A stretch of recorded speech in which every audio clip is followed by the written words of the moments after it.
বিসমিল্লাহির রহমানির রহিম। আসসালামু আলাইকুম। নীলা লাইফস্টাইল কাছে ধরে যে যেখানে আছেন আশা করছি সবাই ভালো আছেন।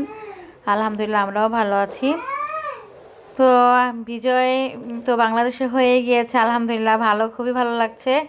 তো বিজয়ের আনন্দের যে ভিডিওটা ছাড়তে আমার একটু লেট হয়ে গিয়েছে, কারণ বাচ্চা নিয়ে একটুই আর কি পেশানিতে ছিলাম সেজন্য। আর তারপরে বাংলাদেশ তো স্বাধীনতা লাভ করে ফেলেছে দ্বিতীয়বার। আমার কাছে মনে হচ্ছিল আমরা তো স্বাধীনতা দেখিনি বা যুদ্ধ দেখিনি। তো আমরা বাংলাদেশে না, তারপর ওই ইতালিতে বসে থেকে আমার কাছে মনে হচ্ছিল যে যুদ্ধের মতনই হয়েছে। তো যুদ্ধের চাইতে কোনো অংশ কম না। তো এখন এত আমরা সকালে আর কি উঠে, বা সকালে বলতে পুরো সকালে না, বিকেল দিকে হয়, দুপুর দিকে জানতে আর কি আমি আর কি খবরে দেখলাম। টিভি তো ছাড়ার এর আগে সময়ই পাইনি, আর মোবাইল তো দূরের কথা ধরতেই পারি না। তারপর শুনেছি সকালেই, কিন্তু আর কি দুপুর দিকে আর কি আমি মোবাইল যখন হাতে নিয়েছি বা টিভি দেখেছি তখন বুঝতে পারলাম। এত আনন্দ হচ্ছিল বাংলাদেশে, মনে হচ্ছিল যে চলে যাই। এত মানুষ মারা গিয়েছে বা এত যুদ্ধের মতন একটা সময় পার করেছে বাংলাদেশের মানুষ, কিন্তু আনন্দটা দেখে মনে হচ্ছিল না এরকম এত যে গভীর হয়েছে তেমন মনেই হচ্ছিল না।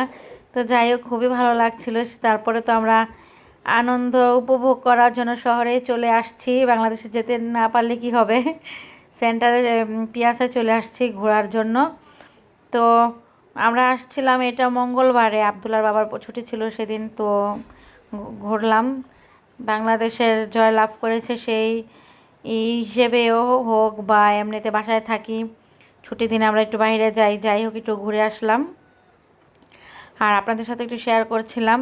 তো ভালোই লাগছিল যে এত মানুষ মারা গিয়েছে, আর আর কি সহ্য করার মতন না। এত মানুষ, ব্রিলিয়ান্ট ছাত্রছাত্রীগুলো গুম হয়ে গিয়েছে। তারপরে ওপেনলি গুলি করে মারলো আবু সাইদ, তারপরে আরও অনেককে। অবশ্য আমি কোনো দলও না, কোনো দলের না, কিছু না। তারপর আর কি খারাপ লাগা থেকে বলতেছি।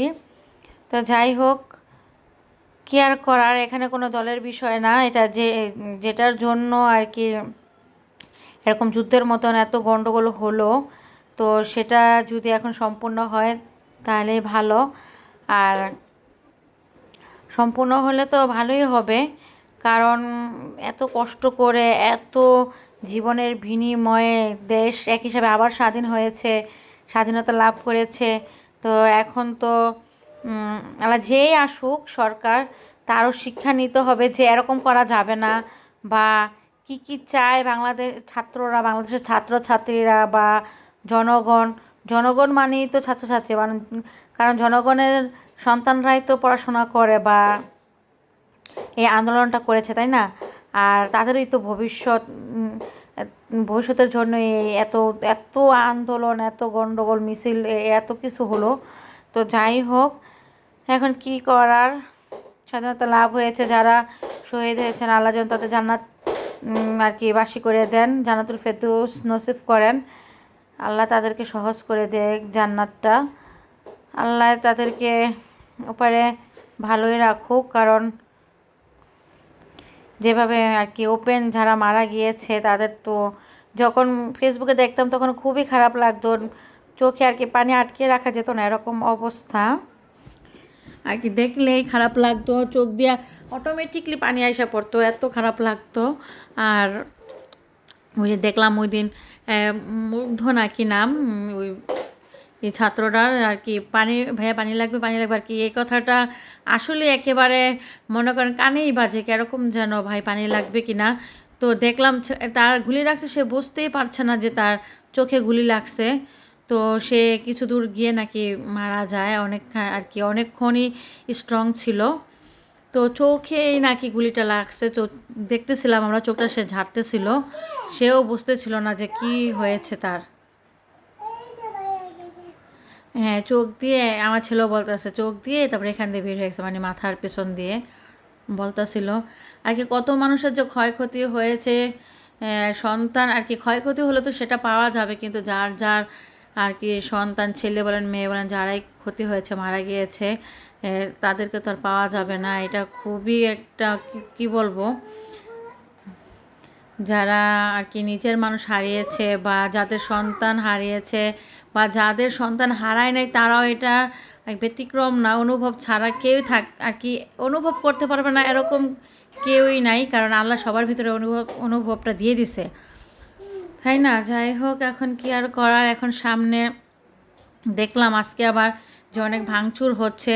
তো যাই হোক, যেটার জন্য এত কিছু হয়েছে, তো অবশেষে তো সেটা আর কি সমাধান হলো। তো এখন হচ্ছে কথা, এটা ভাঙাচোরা না করাটাই ভালো, কারণ এটা তো বাংলাদেশের সম্পদ বা নিজেদেরই লস এক হিসাবে, এটা বলতে গেলে কি করব আর কি। আর এখন তারা খোপে এটা করতেছে না কি তারাই ভালো জানে, তো এটা না করাই ভালো। নিজেদের দেশ আর কি এলোমেলো হয়ে যাচ্ছে, কীরকম কীরকম একটা আর কি অবস্থা। যুদ্ধের মতন এটা শেষ, এখন শান্তি থাকবো, কারণ এখন তো এগুলো করা ঠিক না। এখন কি জন্য আল্লাহ সবারই শান্তি দান করুক, সবাই যেন শান্তিতে থাকতে পারে, সেটাই আমাদের কাম্য। আর কি বলবো, বাংলাদেশে এত বড় একটা সময়, এত কঠিন একটা সময় গিয়েছে, সবার জন্য এটা খুব পাওয়া। আর যাই হোক, এখন আল্লাহ সমাধান করে দিছে, এখন যেন সবাই ভাঙচুর না করে। ভাঙচুর করলে তো নিজেদেরই সমস্যা, নিজেদেরই সম্পদ নষ্ট হচ্ছে। আর এখন এমন একজন আসা দরকার, তার এই যে এই সিচুয়েশনটা, এই যে এত কিছু হলো বাংলাদেশে, এগুলো বুঝতে হবে, বুঝেই একজন আর কি কঠোরভাবে তার প্রিপারেশন নিয়েই, ভালো প্রস্তুতি বলেন যেটাই বলেন, এটা নিয়েই তার আসতে হবে। কারণ সে বাংলাদেশ তো কত 15 বছর ধরে দেখিয়ে আসতেছে যে কি কি সমস্যা বা কি কি করতে হবে, বা এই যে ছাত্রদের একটা আন্দোলন হলো, তারা কি চাচ্ছে, তাদের কি দাবি, এগুলো সব তার বুঝতে হবে, বুঝেই করতে হবে। এরকম একটা আর কি ভালো মানুষ বিচার করতে হবে, অবশ্যই সেটা পুরুষ হতে হবে, কারণ পুরুষ হলেই সবচেয়ে বেশি ভালো হয়। কারণ পুরুষ ছেলে মেয়ে এটা কোনো কথা না, কারণ এই দেশের সরকার, ইতালির সরকারও কিন্তু মহিলা, এবার নাকি নতুন হয়েছে মহিলা। তো যেই হোক, পুরুষ হোক বা মহিলা হোক, সবাইকে এটা আর কি ব্রেনে রাখতে হবে যে 15 বছর কি হয়েছে, আর মানুষ কি এর ভিতর থেকে গেছে, বা যেটাই হোক, এই যে শিক্ষাটা নিয়ে, এই যে কোঠা নিয়ে এত কিছু হয়ে গেল, এটা ব্রেনে রাখতে হবে। জনগণকে তার বুঝতে হবে, বুঝেই পদক্ষেপ নিতে হবে, কি করবে না করবে সব বুঝেই করতে হবে। তো যাই হোক, ভালোই লাগতেছে, এখন খারাপ লাগার আর কিছুই নেই, খুবই ভালো লাগতেছিল। কারণ কতদিন আর লস হবে বাংলাদেশে, বাংলাদেশে অনেক লস, ক্ষয়ক্ষতি হয়ে গেছে, সাধারণ মানুষের তো অবশ্যই আরও বেশি হয়েছে যারা বাইরে কাজ করে। তো আজকের ভিডিওটা এ পর্যন্তই, আর বেশি বাড়াবো না। আল্লাহ হাফেজ, সবাই ভালো থাকবেন।